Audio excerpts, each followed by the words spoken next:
मेरी शादी 2 साल पहले 6 मार्च 2024 को पांडुनगर में स्मृति ज्वेलर्स श्री बब्बू मिश्रा के नाती से कौतुक मिश्रा से हुई थी। अरेंज मैरिज थी शादी और कुछ टाइम बाद ही मतलब दिक्कतें आना स्टार्ट हो गई थी। 2 दिन बाद बोला गया कि पूजा है, पूजा में आपको बैठना है और पूजा हमको लगा नॉर्मल पूजा शादी के बाद कुछ रखी होगी उन्होंने, लेकिन रात में पूजा थी और उसमें मतलब निर्वस्त्र होकर बैठना था, जो कि तांत्रिक, फिर हमको बाद में समझ आया तांत्रिक पूजा है वो। वीडियो कॉल पे कोई बाबा थे, वो गाइड कर रहे थे उनको कि ऐसे करना। मेरी सास पूजा कर रही थी और हर हर जो कि मेरी सास बंगाल से हैं, हर महीने वो जाती हैं कलकत्ता। कभी अपने बेटे को लेकर, कभी पति को लेकर। फिर जब हमने कहा कि हमें भी चलना है, हम भी चलेंगे, तो हमको अपने मायके भेज दिया कि नहीं तुम मत जाओ, तुम अपने मायके रहो जाकर। हर महीने हमको मायके भेज देती थी। महीने में एक बार पूजा होती है और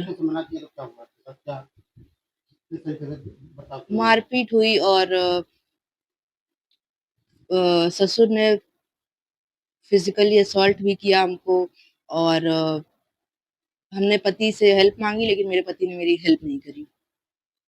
हमको कहा कि जैसा मम्मी पापा कह रहे हैं वैसा ही आपको करना पड़ेगा।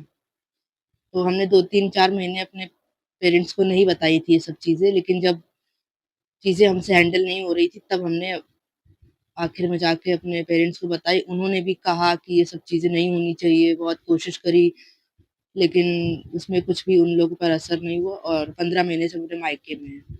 और उन लोग की एक और डिमांड थी कि तुम्हारे पापा ने अभी कुछ नहीं किया है, जबकि उनकी जो भी डिमांड थी, उन्होंने कहा गंगा वैली से शादी करनी है, वो भी की। सोना चांदी लिया उन्होंने, गाड़ी कहा, गाड़ी फॉर्च्यूनर दी थी पापा ने मेरी। उसमें उनको ये था कि फॉर्च्यूनर आपने बेटी के नाम क्यों करी, मेरे नाम क्यों नहीं करी, मेरे बेटे के नाम करनी चाहिए थी। 1 किलो सोना, 2 किलो सोना और बोलो कि दे अपने पापा को और स्वरूप नगर में एक घर लेकर दे हमको। ये सब चीज़ें दहेज के लिए भी हमको प्रताड़ित किया गया है। तो पुलिस के पास गई, तो जी। पुलिस ने क्या कार्रवाई की? शुरुआती दौर पे क्या कहती थी पुलिस? पुलिस ने मीडिएशन कराया। 3 महीने पहले हम गए थे, तो पुलिस ने काफ़ी मीडिएशन कराए। 6-7 बार मीडिएशन हो चुका है मेरा, लेकिन उसमें कोई भी हमको वो नहीं दिखा, पॉज़िटिव रिज़ल्ट नहीं दिखा।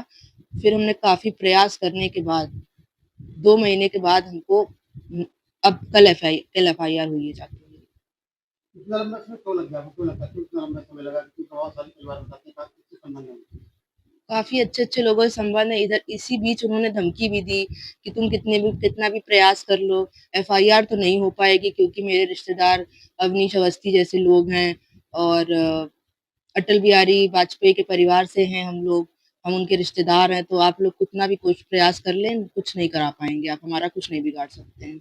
जब एफआईआर हो गई तो लगता है आपकी गिरफ्तारी होगी? नहीं, हमको नहीं लगता कि हमको अभी भी न्याय मिलेगा, लेकिन मैं ये चाहती हूँ, योगी जी से कहना चाहती हूँ और कमिश्नर साहब से कहना चाहती हूँ कि मेरी एफआईआर दर्ज हुई है, तो उसमें उचित कार्रवाई की जाए। देखिए, कल की डेट में महिला थाने पे एक मुकदमा शाल्वी पांडे द्वारा दर्ज कराया गया, जो महिला अपराध के संबंध में है और दहेज के संबंध में दर्ज कराई गई है। इसकी विवेचना अभी की जा रही है, साक्ष्यों का संकलन हो रहा है।